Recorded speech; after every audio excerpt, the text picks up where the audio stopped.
அவர்களுக்கெல்லாம் என்னுடைய இதயம் பூர்வமான நன்றியை நான் தெரிவித்துக் கொள்ள விரும்புகிறேன். இந்த நாட்டினுடைய முயல்களுக்காக விளங்கிக் கொண்டிருக்கக்கூடியவர்கள் விவசாய பெருங்குடி மக்கள். அந்த விவசாய பெருங்குடி மக்களுக்கும் நம்முடைய தமிழகத்திற்கும் ஒரு மாபெரும் துரோகத்தை, பச்சை துரோகத்தை, மோசமான துரோகத்தை மோடி தலைமையில் இருக்கக்கூடிய மத்திய அரசு செய்திருக்கிறது. ஆகவே அந்த துரோகத்தை எடுத்துக்காட்டக்கூடிய வகையில் மட்டுமல்ல, உடனடியாக மத்திய அரசு நம்முடைய தமிழகத்தில் இருக்கக்கூடிய விவசாய பெருங்குடி மக்களையும் தமிழர்களையும் காப்பாற்றிட வேண்டும். காவேரி மேலாண்மை வாரியத்தை அமைக்க முடியாது என்று தெரிவித்த காரணத்தால் அதை கண்டிக்கக்கூடிய வகையில் இன்று தமிழகத்தில் விவசாய அமைப்பை சார்ந்தவர்கள் 2 நாட்கள் 17, 18 ஆகிய 2 நாட்கள் ரயில் பாதை மறியல் போராட்டத்தை அவர்கள் அறிவித்திருக்கிறார்கள். அந்த போராட்டத்திற்கு திராவிட முன்னேற்றக் கழகமும் துணை நிற்கும் என்று தலைவர் கலைஞர் அவர்கள் எடுத்துச் சொல்லி அவருடைய ஆணையை ஏற்று அவருடைய அறிவுரையின்படி இந்த போராட்டத்தை இன்றைக்கு தமிழகத்திலே திராவிட முன்னேற்றக் கழகமும் ஒருங்கிணைந்து நடத்தியிருக்கிறது.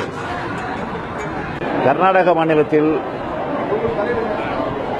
ஆளுகிற ஆட்சி, அந்த ஆட்சிக்கு எதிர்க்கட்சியாக இருக்கக்கூடியவர்கள் அத்தனை பேரும் ஒன்று சேர்ந்து அங்கு ஒருங்கிணைந்து போராட்டத்தை நடத்துகிறார்கள். சட்டமன்றத்தை கூட்டுகிறார்கள், அமைச்சரவையை கூட்டுகிறார்கள், சட்டமன்றத்தில் தீர்மானத்தை கொண்டு வந்து நிறைவேற்றுகிறார்கள். உச்சநீதிமன்ற தீர்மானத்தையே புறக்கணிக்கக்கூடிய நிலையில் அவர்கள் செயல்பட்டுக் கொண்டிருக்கிறார்கள். ஆனால் நியாயமாக போராட வேண்டிய, தண்ணீரை பெற வேண்டிய தமிழகம் இன்றைக்கு அந்த நிலையில் இல்லை என்பது வேதனைக்குரிய ஒன்றாக இருக்கிறது.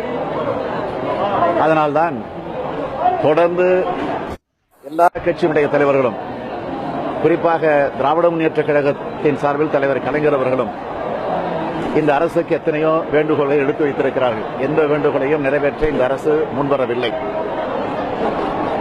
அதனால்தான் திராவிட முன்னேற்றக் கழகம் தொடர்ந்து போராட்டங்களை நடத்தி கொண்டிருக்கிறது. ஏற்கனவே விவசாய அமைப்பை சார்ந்தவர்கள் நடத்திய முழு அடைப்பு போராட்டத்திற்கு சிறப்பான வகையில் நாங்கள் ஆதரவு தந்திருக்கிறோம்.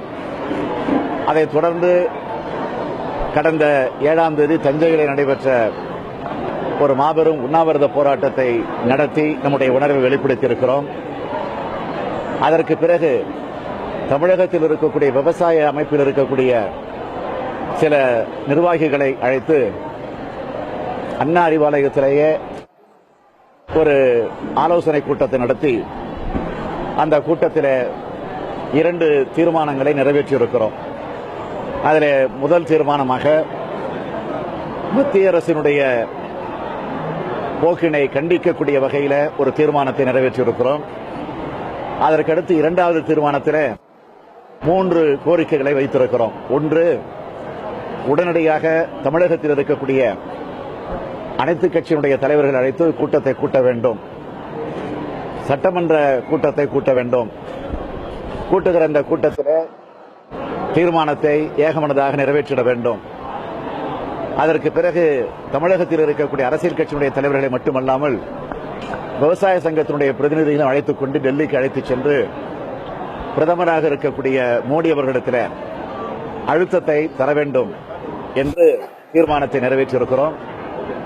அந்த தீர்மானத்தை எதிர்க்கட்சித் தலைவர் என்ற முறையிலே நானே நேரடியாக கோட்டைக்கு சென்று அமைச்சரை, இன்றைக்கு முதலமைச்சருடைய பொறுப்புகளை எல்லாம் ஏற்றுக்கொண்டிருக்கக்கூடிய நிதியமைச்சரை, பொதுப்பணித்துறை அமைச்சரை சந்தித்து அந்த தீர்மானத்தின் நகலை தந்து உடனடியாக இதற்கு நீங்கள் ஆவணம் செய்ய வேண்டும் என்று கேட்டுக்கொண்ட போது நிச்சயமாக பரிசீலித்து நடவடிக்கை எடுக்கிறோம் என்ற உறுதிமொழி தந்திருக்கிறார்கள்.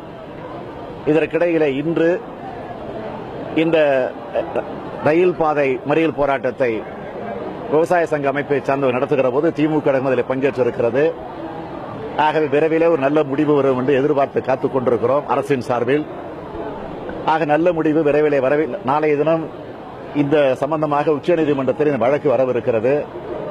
ஆக அதனுடைய போக்கையும் அறிந்து கொண்டு அதனுடைய நிலை என்ன என்பதை தெரிந்து கொண்டு விரைவிலே நிச்சயமாக ஆளுங்கட்சியாக இருக்கக்கூடிய அதிமுக அனைத்து கட்சி கூட்டத்தை கூட்ட முன்வரவில்லை என்று சொன்னால் திராவிட முன்னேற்ற கழகம் முன்னின்று அனைத்து கட்சி கூட்டத்தை கூட்டுவதை பற்றி உடனடியாக விவசாய அமைப்பினுடைய நிர்வாகிகளை அழைத்து அந்த கூட்டத்தை கூட்டி அதிலே முடிவு செய்து விரைவிலே அறிவிப்போம்.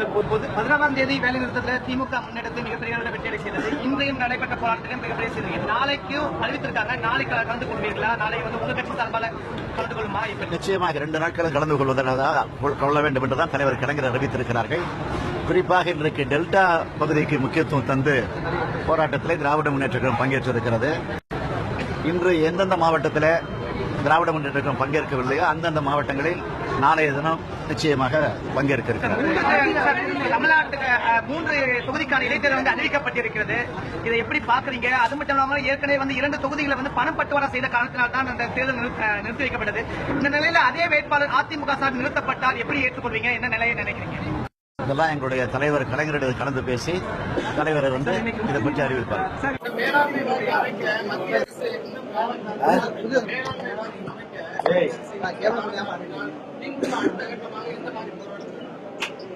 திராவிட முன்னேற்ற கழகத்தை பொறுத்தவரைக்கும் தலைவர் கலைஞர் அவர்கள் என்ன அறிவுரைகள் சொல்லுகிறார்களோ அந்த அடிப்படையில் நடத்துவோம்.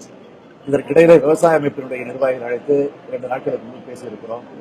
அவர்களோடும் கலந்து பேசி அதற்கு பிறகு திட்டமிட்டு அது பற்றியெல்லாம்